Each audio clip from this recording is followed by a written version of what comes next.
Hello बच्चों, कैसे हो। चलो आज हम स्टार्ट करते हैं आपके मैथमेटिक्स की के चैप्टर सेकंड लाइंस और एंगल का फोर्थ पार्ट। ठीक है बेटा, चलो थर्ड पार्ट तक यहाँ तक कर चुके थे। ये आपका फिगर इट आउट जो आपकी बुक के पेज नंबर 29 से है, यहाँ से स्टार्ट करना है बेटा। दिया हुआ इसमें क्वेश्चन नंबर 1 में फिगर इट आउट का question number 1, how many right angle do the window of your classroom contains? How many right angles do the windows of your classroom contains? मतलब बेटा आपकी जो क्लासरूम की विंडो है, जो classroom की विंडो देखा है ना आपने, जो क्लासरूम की आपकी विंडो डिफरेंट साइज की होती है, तो एक हम कॉमन साइज मान लेते हैं कि इस तरह की क्लासरूम की आपकी विंडोज है। ठीक है, इसमें ये बोल रहे हैं कि कितने राइट एंगल है। राइट एंगल, इसमें राइट एंगल आपको पहचानने, कौन से एंगल पहचानने बेटा? Right angle. राइट एंगल कौन से होते हैं? राइट एंगल वो जो एल के शेप में होते हैं। ठीक, एल शेप लास्ट टर्न पे पढ़ा था मैंने, जो एल शेप में होते हैं। तो इसमें देखो एल शेप में कितने हैं, ये हर कॉर्नर पे तो एल शेप में दिख रहा है ना, यहाँ पे दिख रहा है, इधर दिख रहा है। अब ये कलर चेंज कर लेते हैं थोड़ा सा तो समझ में आएगा। अब जैसे यहाँ पे दिख रहा है ना, ये एल शेप दिख रहा है, यहाँ पे एल शेप दिख रहा है, यहाँ पे दिख रहा है, यहाँ पे दिख रहा है, यहाँ पे जहां जहां एल शेप दिखेगा वो सब राइट एंगल है, और उसकी काउंटिंग कर लीजिए कितने राइट एंगल हैं। ठीक है, अब बोल रहा है कि ये बोल रहे हैं do you see other right angles in your classroom, कि क्या आपके क्लासरूम में और राइट एंगल्स हैं इस तरीके के, और आप देख सकते हो क्या? बिल्कुल देख सकते हैं कि भाई क्लासरूम के ठीक सामने ही आप देखिए आपका व्हाइट बोर्ड या ब्लैक बोर्ड या स्मार्ट बोर्ड जो भी लगा होगा उसमें भी तो राइट एंगल है। ठीक है, आपके टीचर के लिए जो टेबल रखा होगा, जो टेबल होगा वो टेबल का टॉप जो होगा वो भी राइट एंगल पे होगा। तो कई तरह के क्लासरूम में हम राइट एंगल के कई एग्जाम्पल देख सकते हैं। यदि एग्जाम्पल की हम लिस्टिंग करें तो पहला तो विंडो है ही है, कुछ एग्जाम्पल लिख दे रहे हैं। विंडो है आपका, दूसरा teacher table, teacher table top,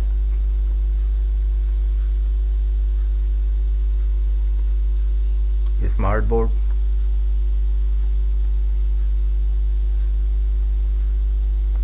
ठीक है, ये कुछ जहां पे हम राइट एंगल्स देख सकते हैं। ठीक है बेटा, चलो नेक्स्ट पे चलते हैं। सेकंड, ज्वाइन, अब ये कुछ फिगर दिया हुआ इन्होंने, join A to other grid points in figure by a straight line to get a straight angle. Straight angle, straight angle क्या होता है बेटा? स्ट्रेट एंगल का मतलब एक पॉइंट पे जो ऐसे सिंपल ऐसे बनता है, तो ये स्ट्रेट एंगल होता है। ठीक है, यानी कंप्लीट एंगल का हाफ। तो बोल रहे हैं कि ये ए पॉइंट से हमको स्ट्रेट एंगल बनाना है, पॉइंट ए को बनाना है स्ट्रेट एंगल। ठीक है, to get a straight angle और ज्वाइन ए, कोई दिक्कत नहीं, हम ये जो है इसको क्या कर देंगे, इसको मिला दिया, तो ये जो एंगल बना बेटा ये क्या बना हमारा? Straight angle. ठीक है, अब इसको बता रहे हैं कि अब इसको कैसे आगे बढ़ाएं। अब इसी फिगर में ही बनाना है हमको, अलग से नहीं, डॉटेड ही ड्रॉ करनी है। तब पॉइंट ए से ही बनाना है, पॉइंट ए से इधर ये ऐसे ऐसे इसको मिला दिया। ठीक है, ये आपका क्या हो गया? Straight angle. What are all the different ways of doing it? इसको और डिफरेंट वेज कितने हो सकते हैं ए पॉइंट पे स्ट्रेट एंगल करने के लिए? अब ये तो बी से इन्होंने बनाया है, यदि ऑल डिफरेंट वेज की यदि हम बात करें तो आप यहाँ से पॉइंट ए से बनाना है तो हम यहाँ से भी ले लें। इसको मान लो हम डिफरेंट कलर से देख लेते हैं। अब जैसे इसको मिला दें ऐसे सीधे, ये डॉटेड लाइन बना दे, तो ये जो हमारा एंगल हो गया, ये आपका क्या, कौन सा एंगल हो गया? स्ट्रेट एंगल हो गया। उसी तरीके से इसको बनाना है, इसको कैसे बना दें? स्ट्रेट एंगल बनना, ये ऐसे मिला दिया।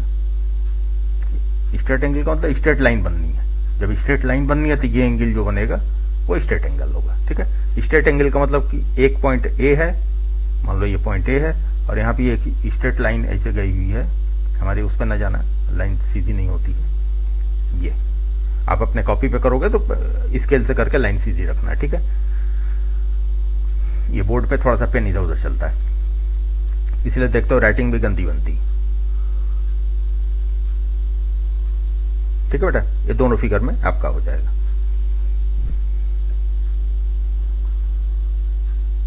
चलो अब इसके नेक्स्ट में चलते हैं। थर्ड, फिगर इट आउट का third part. Now join A to other grid points in the figure by a straight line to get a right angle. अब देखो, वहां तो स्ट्रेट एंगल बोल रहा था बेटा, अब यहाँ क्या बोल रहा है? Right angle. राइट एंगल का मतलब एल शेप। ठीक है, अभी राइट एंगल का मतलब हमको क्या मालूम है? L shape.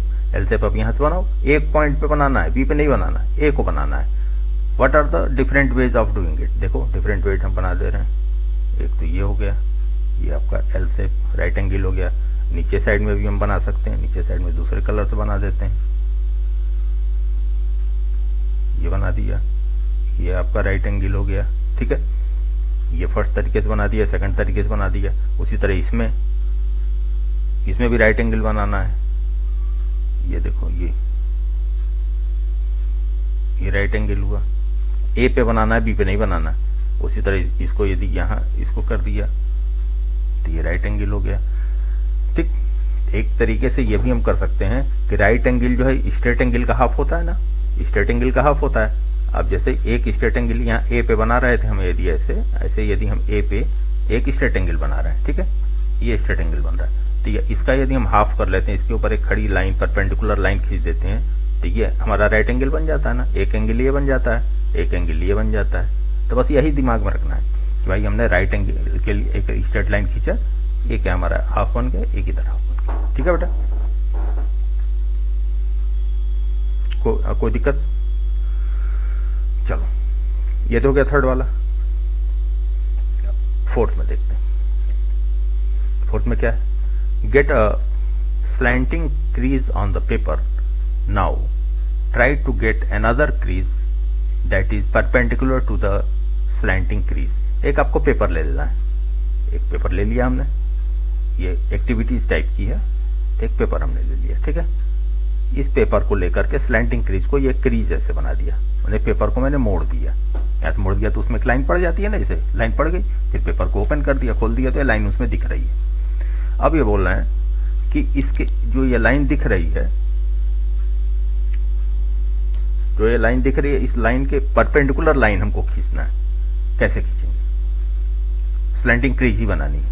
तब जाहिर बात है इस वाले कॉर्नर को उठा करके यदि हम इधर करें तो मतलब एक ऐसा क्रीज हम बनाएं कि जो यहां से ऐसे बने, ये ऐसे, ये ऐसे बने। ये वाली एंगल हमको 90 बननी है, सॉरी 90 बोलना, परपेंडिकुलर बननी है। परपेंडिकुलर मतलब 90 हुआ, लेकिन अभी हम 90 की बात नहीं यहाँ नहीं कर रहे हैं, डिग्री को मेजर हम नहीं कर रहे हैं। ठीक है, तो ये मतलब परपेंडिकुलर क्या बनना है? परपेंडिकुलर। एक प्लेन पेपर लेकर के एक क्रीज बनाना, एक क्रीज बनाने के बाद फिर उसको फोल्ड करना कि जो लाइन बने बेटा, वो लाइन क्या बने? परपेंडिकुलर, मतलब एल शेप का बने, एल शेप का बने।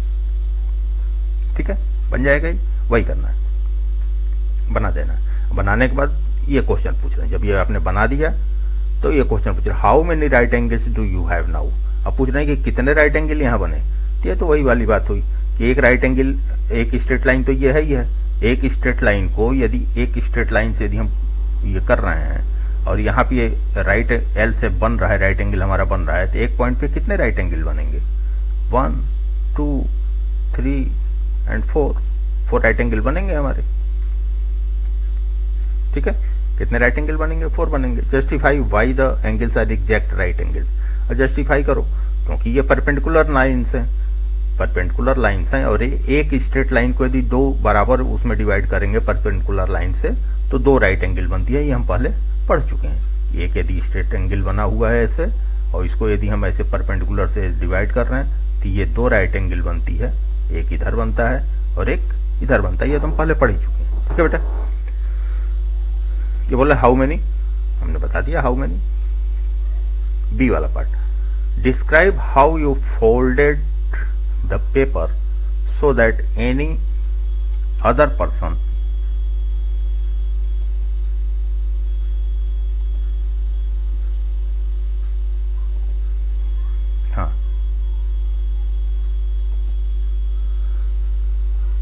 any other person who does not know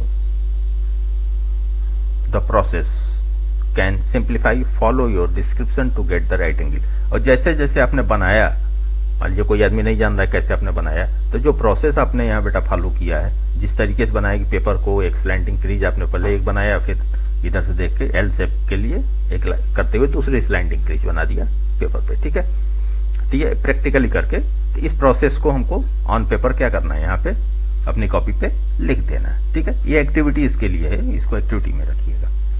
अब चलते हैं अगले पे, क्लासिफाइंग एंगल्स। अब कुछ एंगल्स को हम देखते हैं। अब यहां देखो, इन्होंने एक दिया हुआ है, कुछ एंगल्स बनाए हुए हैं, और इन एंगल्स को इन्होंने 3 ग्रुप्स में बांट रखा है। एक ग्रुप ये है, ये वाला ग्रुप है, एक ग्रुप ये है, और एक ग्रुप ये।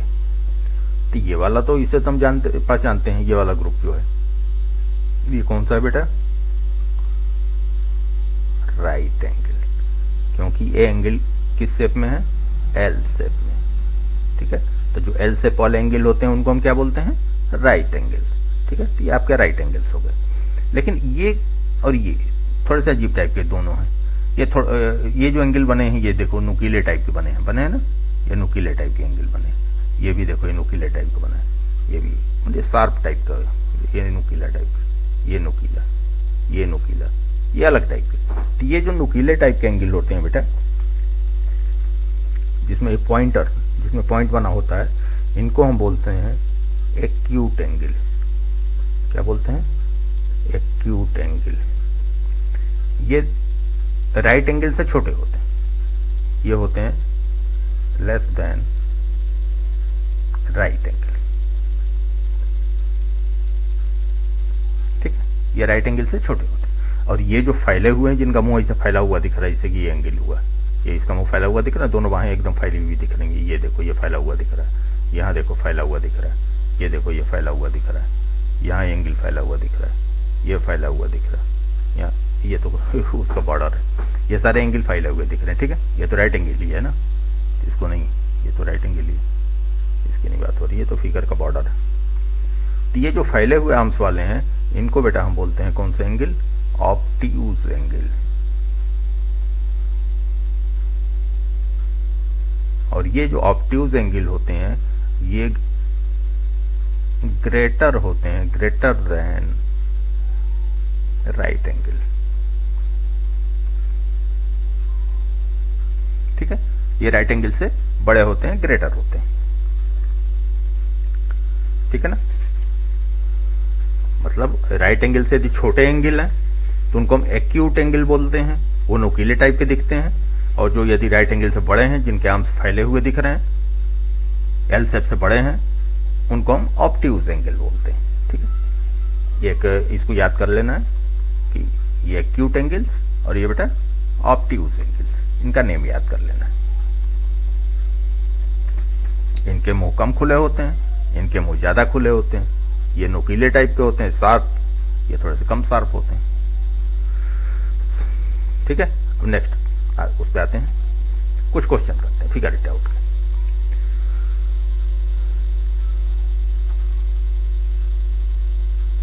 चलो, फिगर इट आउट के कुछ question. Identify acute, right, obtuse and straight angles in the previous figures. इसमें तो हमने देख ही लिया कि भाई कौन से एक्यूट एंगल्स हैं, कौन से आपके राइट एंगल्स हैं और कौन से ऑब्ट्यूज एंगल। ये वाला तो डन है, ये तो कर चुके। अब ये बोल रहे हैं सेकंड पार्ट कि make a few acute angles and few obtuse angles, draw them in a different orientation. मतलब कुछ एक्यूट एंगल्स और कुछ ऑब्ट्यूज एंगल्स आप अपने से ड्रॉ करिए, ओरिएंटेशन अलग रखिएगा। ओरिएंटेशन अलग का मतलब कि जो उसका एक आर्म्स है वो एक दिशा में रहे, फिर अलग अलग दिशा उसका डायरेक्शन चेंज कर दीजिएगा। जैसे मान लीजिए कि एक एक्यूट एंगल मैंने ऐसे बना दिया, ये बना दिया, ये एक्यूट दिख रहा है, ठीक है, ये ना शार्प, ये एक्यूट एंगल हुआ। दूसरा एक्यूट बनाना है तो ऐसे बना दिया, उसका डायरेक्शन थोड़ा ओरिएंटेशन बदल दिया, ये एक्यूट एंगल है, ये भी शार्प है। तीसरा बनाना है तो ये नीचे की तरफ बना दिया, ये भी देखिए एक्यूट है, ठीक है, तो ये एक्यूट एंगल होगा। ये कौन से एंगल हो गए बेटा, एक्यूट एंगल। अब यदि हम ऑब्ट्यूज एंगल की बात करें, ऑब्ट्यूज एंगल, तो ऑब्ट्यूज एंगल क्या होता है, जिसके आर्म से खुले हुए होते हैं बड़े से, तो ये कुछ डिफरेंट शेप बनाने, तो ये मैंने बना दिया, ये पॉइंट है, स्केल से बनाइएगा अच्छा बनेगा, ये होगा। इसको डिफरेंट ओरिएंटेशन में बनाना, तो ये लेकर के ये बना दिया, ये ऑब्ट्यूज एंगल होगा। ठीक है, इस तरीके से डिफरेंट ओरिएंटेशन में आपको ड्रॉ करना है। तो फिगर इट आउट का 1 और 2। ठीक है बेटा, हम नेक्स्ट आते हैं, थर्ड वाला पार्ट। थर्ड में क्या कह रहे हैं, do you know what the word acute and obtuse mean, कि जो एक्यूट वर्ड है और जो ऑब्ट्यूज वर्ड है उसका मतलब क्या होता है, ये मालूम है, इसको देखा है कि इसका मतलब क्या होता है। फिर ये बता रहे हैं, acute means sharp and obtuse means blunt. मतलब जो एक्यूट वर्ड है, एक्यूट वर्ड है ना, जो एंगल को दिया गया एक्यूट एंगल, देख इसकी मीनिंग होती है शार्प, और जो ऑब्ट्यूज है, इस ऑब्ट्यूज वर्ड की मीनिंग होती है क्या, ब्लंट। ठीक है, why do you think these words have been chosen. भाई अब इसको थिंक करो, यही वर्ड क्यों चुने गए इन एंगल्स के लिए। भाई एक्यूट एंगल का नाम दिया गया क्योंकि वो, अब एक्यूट एंगल को देखो ना, ये इस तरीके से बना होता है, तो ये शार्प है, ये नुकीला होता है ना, ये शार्प है ना, तो ये एक्यूट एंगल। और ये ऑब्ट्यूज एंगल ब्लंट, ब्लंट का मतलब है, अब जैसे कि ये है, ये ब्लंट है, फैला हुआ है, ये ब्लर टाइप का है ब्लंट। ठीक है, तो अब इसको हम बोलेंगे एक्यूट एंगल और इसको क्या बोलेंगे, ऑब्ट्यूज एंगल। तो नाम इसीलिए दिया गया क्योंकि ये देखने में शार्प टाइप का दिख रहा है और देखने में थोड़ा सा ब्लंट टाइप का दिख रहा है, तो इनका एंगल का नाम ही हमने दे दिया कि भैया ये हमारा एक्यूट एंगल है और ये ऑब्ट्यूज एंगल है। ठीक है बेटा, चलो फोर्थ क्या कर रहे हैं, फोर्थ कर रहे हैं कि find out the number of acute angles in each of the figure below. बोल रहे हैं कि ये फिगर इन्होंने दे रखा है, figure number 1, figure number 2, figure number 2 और फिगर नंबर 3। बोल रहे हैं इसमें एक्यूट एंगल ढूंढो, तो सबसे पहले हम फिगर नंबर 1 को ले लेते हैं। फिगर नंबर 1 को यदि लिए तो इसमें एक्यूट एंगल देखो कितने हैं, 1 2 3, ये 1 2 3 हटा दें, यहाँ ये जो मैंने लिखा है इसको हटा दें। ठीक है, तब ये कितने एंगल बने बेटा, यहाँ एक्यूट एंगल्स कितने हैं, 1 2 और 3। यहाँ तो 3 है पहले वाले फिगर में, दूसरे वाले फिगर में देख लें। अब यहाँ क्या किया इन्होंने, एक ट्रायंगल के अंदर दूसरा ट्रायंगल डाल दिया। अब बोले अब इसमें एक्यूट एंगल ढूंढिए, चलिए इसको भी ढूंढते हैं। तब ये पहले वाले ट्रायंगल में 1 2 3 4 5 6 7 8 9 10 11 12, मतलब इसमें कितने एक्यूट एंगल थे, 3 एक्यूट एंगल। ठीक है, ये नोट कर लें। यहां पे कितने एक्यूट एंगल हैं, 12। और यहां पे इसको भी गिन लेते हैं। इसमें तो क्या किया कि जो एक ट्रायंगल तो था ही, इस ट्रायंगल के अंदर एक और ट्रायंगल इन्होंने डाल दिया। चलो गिन लेते हैं, ये पहला, ये दूसरा, तीसरा, 5 6 7 8 9 10 11 12 13 14 15 16 17 18 19 20 21। कितने एंगल बने बेटा इसमें, 21 एक्यूट एंगल्स। ठीक है, इतने बने। पूछ रहे कितने बने हैं, हमने बता दिया भैया इसमें 3 एक्यूट एंगल्स हैं, इसमें 12 एक्यूट एंगल हैं और इसमें 21 एक्यूट एंगल हैं। ठीक है, इन्होंने कहा चलो ठीक है। अब अगला ये क्या पूछ रहे हैं, what will be the next figure and how many acute angles will have. बोल रहे हैं कि अभी ये अगला फिगर इसी पैटर्न से हमको बनाना। अब लो, अब ये पहले हम पैटर्न पढ़े हुए हैं ना, अब उस पैटर्न का इस्तेमाल यहाँ पे इन्होंने किया। अब ये बोल रहे हैं कि इसके आगे एक और हमको फिगर बनाना है, और उस फिगर में क्या करना बेटा। अब देखो ट्रेंड क्या चल रहा है, यहाँ एक ट्रायंगल लिया, इस एक ट्रायंगल के अंदर ये दूसरा ट्रायंगल इंक्लूड किया। यहाँ क्या किया, जो दूसरा वाला ट्रायंगल था ये वाला, इसके अंदर एक और ट्रायंगल इन्होंने ऐसे इंक्लूड कर दिया। ठीक है, ये इंक्लूड कर दिया। तो फोर्थ फिगर क्या होगा बेटा कि जो ये हमारा ये ट्रायंगल बनेगा, जो फोर्थ वाले में देखो ये जो ट्रायंगल हमारा बनेगा, ये तो इनका बना हुआ है ना, ये इनका पहले से बना हुआ है, जो मैं बना रहा हूँ ये पहले से बनाया है, ये तो बना हुआ है। अब बोल रहे हैं कि इसका अगला फिगर क्या होगा, तो अगला फिगर एक ट्रायंगल और हमको बनाना है इसके अंदर। वो अगला ट्रायंगल क्या होगा, ये जो ट्रायंगल है इसके अंदर एक और हमको बनाना पड़ेगा। ये देखो बेटा, ये बना दिया, ये इसका अगला होगा। अब ये पूछ रहे हैं कि इसमें कितने एक्यूट एंगल होंगे, तो अब इसको काउंट करने से तो अच्छा है भैया कि हम एक पैटर्न देख लें कि क्या हो रहा है। नीचे ये कह भी रहे हैं what will be the next figure, next figure मैंने बना दिया क्या होगा, ये पता चला ना नेक्स्ट फिगर में क्या होगा कि जो ये अंदर वाला ट्रायंगल है, ये अंदर वाले ट्रायंगल के अंदर भी एक ट्रायंगल बना देंगे, तो ये एक लाइन खींचेगी यहाँ से और ये एक लाइन खींचेगी ऐसे, वही मैंने किया यहाँ पे। फिर बोल रहे हैं do you notice any pattern in the number, in numbers में कुछ पैटर्न दिख रहा है, तब यहाँ नंबर ऑफ एक्यूट एंगल भी हम निकाल लेंगे। तब देखो पैटर्न हम देखते हैं, यहाँ पे कितने एंगल बने बेटा 3, यहाँ पे कितने बने एक अलग से लिख लेते हैं, यहाँ 3 मिले, यहाँ दूसरे वाले में 12 मिले और थर्ड वाले में कितने मिले 21 मिले। चलो अब फोर्थ वाले में देखें कितने मिलेंगे। अब इसको लिए सबसे अच्छा तरीका देख लो क्या है, 3 और 12 में गैप कितना है, डिफरेंसेस बिटवीन 12 एंड 3 9, यहाँ डिफरेंस कितना है 21 और 12 में 9, तो 21 और अगला नंबर जो आएगा उसमें भी डिफरेंस कितना होगा 9 का, मतलब 21 में 9 हम जोड़ दें मतलब 30, तभी तो ये आएगा 9 का डिफरेंस, ये आ गया हमारे पास 30। मतलब ये जो अगला एंगल आएगा इसमें कितने एंगल बनेंगे आपके 30 एंगल्स एक्यूट। ठीक है, ये हम कैसे पता किए बेटा, एक पैटर्न ये जो मैंने बनाया फाइंडिंग पैटर्न्स को देख करके, क्योंकि पहले पैटर्न में पहले ट्रायंगल में हमको 3 मिले थे 3, दूसरे में 12 मिले, तीसरे में 21 मिले, तो यहाँ पे एक पैटर्न हमने रीड किया कि इसमें डिफरेंसेस क्या हो रहे हैं भाई, क्या पैटर्न आ रहा है। तो यहाँ मैंने देखा कि 12 और 3 में डिफरेंसेस 9 आ रहा है, यहाँ 21 यहाँ भी 9 आ रहा है, तो जाहिर बात अगला भी क्या होगा 9 ही होगा, तो 21 में 9 में हमने जोड़ दिया, तो अगला नंबर क्या मिल गया बेटा हमको 30। ठीक है, मतलब अगला जो शेप हम क्रिएट करेंगे, ये जो बनाया है हमने, इसमें यदि एक्यूट एंगल को गिनोगे तो इसकी संख्या कितनी आएगी 30 आएगी, गिन करके देख लेना। ठीक है, काउंटिंग कर लोगे ना, बनाकर अच्छा सा फिगर इसको काउंट कर लेना 30 आएगा। चलो अब चलते हैं हम नेक्स्ट पे। नेक्स्ट है आपका मेजरिंग एंगल्स, एंगल को मेजर करना है बेटा। अब एंगल को तो मेजर करना है, ठीक है। अब एंगल को मेजर करने के लिए इन्होंने बोला, अब देखो एंगल हमारे पास कितने हैं, एंगल कितने होते हैं, अब तक कितने एंगल हमने पढ़े हैं। एक हमने एंगल पढ़ा है कंप्लीट एंगल, पढ़ा है कंप्लीट एंगल। कंप्लीट एंगल क्या होता है, एक पॉइंट पे, अब एक पॉइंट है, इस पे ऐसे पूरा एक राउंड हम घुमा देते हैं, तो ये जो एंगल बनता है ये पूरा यहां से यहां तक, वो क्या बनता है बेटा कंप्लीट एंगल। फिर दूसरा एंगल कौन सा होता है, स्ट्रेट एंगल।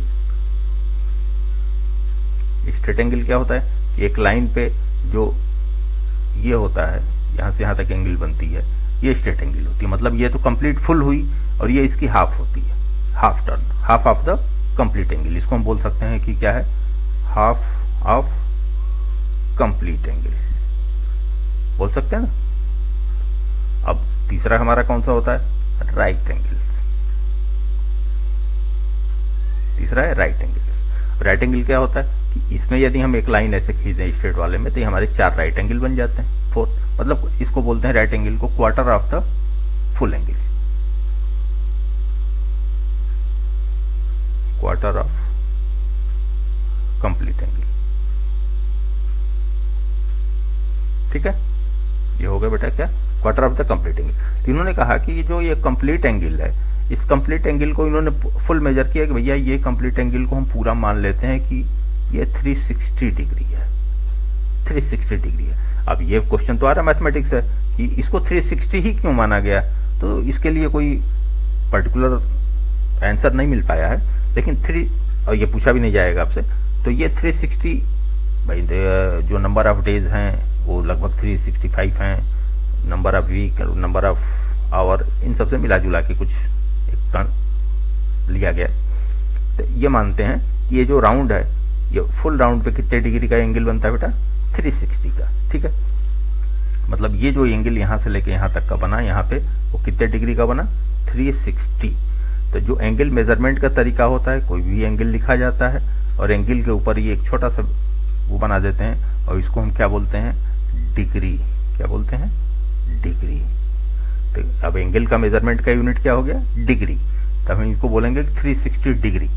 ठीक है, अब क्या करें? ये तो हर एंगल तो कंप्लीट एंगल नहीं होता, छोटे छोटे भी एंगल होते हैं। तो उसके लिए इन्होंने क्या किया कि इस पूरे जो 360 है, इस 360 को 360 पार्ट में डिवाइड कर दिया इन्होंने। ये देखो छोटे छोटे पार्ट में इन्होंने 360 पार्ट में डिवाइड कर दिया, मतलब 1 डिग्री के करके 360 लाइनें इन्होंने ऐसे खींच दिया। कितने पार्ट्स हो गए इसके? 360 पार्ट्स इन्होंने डिवाइड कर दिया। और एक पार्ट कितने का हुआ बेटा? 1 डिग्री का, क्योंकि 360 पार्ट में डिवाइड किया तो 1 पार्ट 1 डिग्री का। ठीक है, चलो ये मेजर करने की तरफ हम बढ़ रहे हैं। अब आगे देखते हैं। अब ये बोल रहे हैं कि एक ये फिगर है भाई हमारे पास, और इस फिगर में 30 जो यहाँ डिवाइड किया हुआ था हमने, ये जो डिवीजन वाली लाइनें हैं वो लाइनें, इसमें ये 30 लाइनें हैं। 30 लाइनें हैं, लाइनों को काउंट किया गया तो कितनी लाइनें हैं? 30 लाइनें। और ये एक एंगल बन रहा है, ये एक एंगल बन रहा है, तो इसमें 30 ये बने हैं। ये कितने डिग्री हुआ? तो हमने बताया ना कि जितने होते हैं 30 हैं, तो 30 क्या बोलेंगे इसको? डिग्री। इसको बोलेंगे हम क्या? 30 यूनिट है इसमें, तो इसको हम बोलेंगे 30 डिग्री। ठीक है, तो ये भी एक 30 डिग्री है, 90 से तो कम है, एल शेप से कम है ना, एल शेप से राइट एंगल से कम है। तो ये कौन सा एंगल हुआ? Acute angle. ऐसे देखने से भी लग रहा है कि एक्यूट एंगल है। कैसे देखने से लग रहा है? क्योंकि इसकी जो ये है बिल्कुल शार्प है ना, ये शार्प है ना, ये एक्यूट का मतलब ये होता है शार्प। तो ये एक्यूट एंगल, ये वाला हिस्सा देखो एकदम शार्प दिख रहा है, तो ये एंगल हमारी क्या हुई? Acute angle. कितने डिग्री इसका मेजरमेंट हुआ बेटा? 30 डिग्री। 30 क्यों हुआ?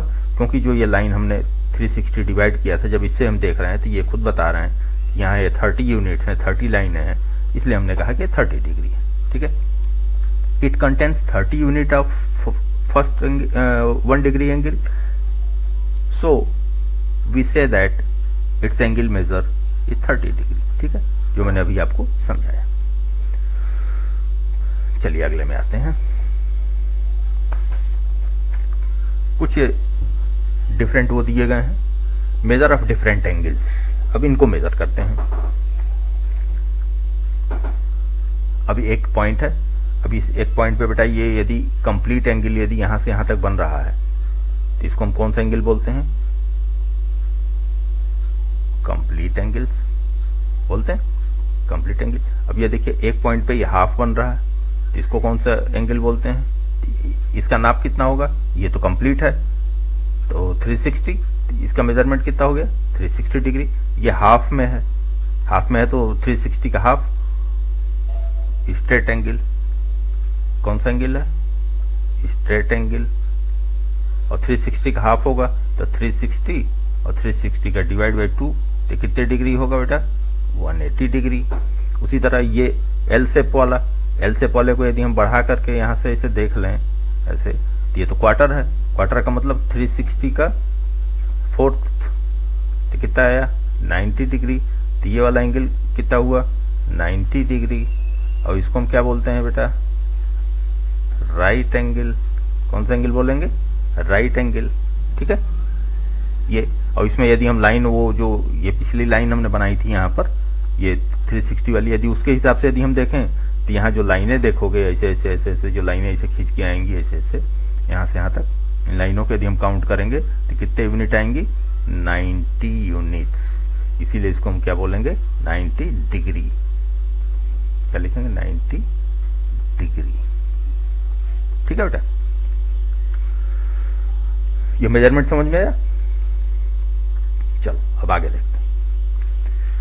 ये क्वेश्चन इन्होंने दिया हुआ, ये क्वेश्चन क्या है? बोले the circle has divided into 1 2 3 4 5 6 करके 12 पार्ट तक इन्होंने डिवाइड कर रखा है इस सर्किल को। What are the degree measure in the resulting angle. अब बोल रहे हैं कि इसका आप रिजल्ट बताइए कितने डिग्री हैं। ये तो कंप्लीट है, यदि हम देखें तो ये कंप्लीट है, तो कंप्लीट में कितने डिग्री होती है 360, ठीक है। और ये क्या है, हाफ है, तो हाफ का मतलब 360 का हाफ, तो ये कितना होगा 360/2 कितना हो गया 180। अब यहाँ देखो ये 3 इक्वल पार्ट्स में है, तो 3 इक्वल पार्ट्स में है तो 360 को कितने से डिवाइड करेंगे 3 से, तो 360 डिवाइड बाई 3, वन पार्ट कितने एंगल का आया 120 डिग्री का। अब इसमें देखो कितने इक्वल पार्ट्स हैं 1 2 3 4। अब एक सिंगल एंगल पता करना है, तो 360 को कितने से डिवाइड करेंगे बेटा 4 से, कितने डिग्री आएंगे 90 डिग्री। एक एंगल कितने का हुआ 90 डिग्री का। अब यहाँ पे देख लो कितने इक्वल पार्ट्स हैं 1 2 3 4 5, यहाँ 5 पार्ट्स हैं, तो 360 को कितने से डिवाइड करेंगे 5 से, कितने पार्ट हुए 72 डिग्री, ठीक है।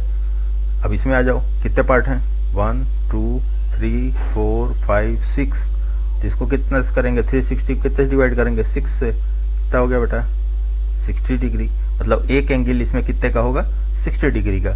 अब इसमें देखो, इसमें पूछ रहे हैं, पहले पार्ट गिन लेते हैं 1 2 3 4 5 6 7 8 पार्ट हैं, तो 360 को कितने से डिवाइड करेंगे 8 से, ठीक है। कितना बार जाएगा 8 4 जा 8 5 जा 45 डिग्री। मतलब एक पार्ट जो है वो कितने डिग्री का होगा 45 डिग्री का होगा।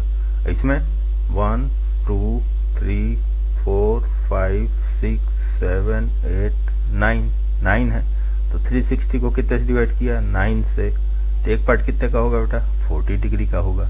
इसमें देख लो 1 2 3 4 5 6 7 8 9 10 पार्ट हैं, तो 360 को यदि हम 10 से डिवाइड करेंगे तो कितना होगा बेटा 36 डिग्री होगा। तो हर पार्ट के एंगल पूछ रहे हैं कि जो एक्यूट एंगल बन रहे हैं इनका अपना वो बताइए मेजरमेंट। हम इक्वल पार्ट से डिवाइड हो रहे हैं तो हमने डिवाइड कर दिया। अब यहाँ देखो 1 2 3, अब इसमें भी देख लें कितने हैं 4 5 6 7 8 9 10 11 12 हैं, तो मतलब 360 को कितने डिवाइड कर देंगे हम 12 से, कितना आ जाएगा बेटा 30 डिग्री, ठीक है। ये सबको मैंने कर दिया degree measure down the indicate, सबके एंगल मैंने बता दिया कि इतने इतने इनके एंगल आए, ठीक है बेटा। यहां तक हो गया। ये हमारा जो क्वेश्चन था ये किस पेज का था, पेज नंबर 34। यहां तक का क्वेश्चन आपका हो गया और आज की क्लास हम यहीं पे फिनिश करते हैं और नेक्स्ट बेटा अगले क्लास में, ठीक है।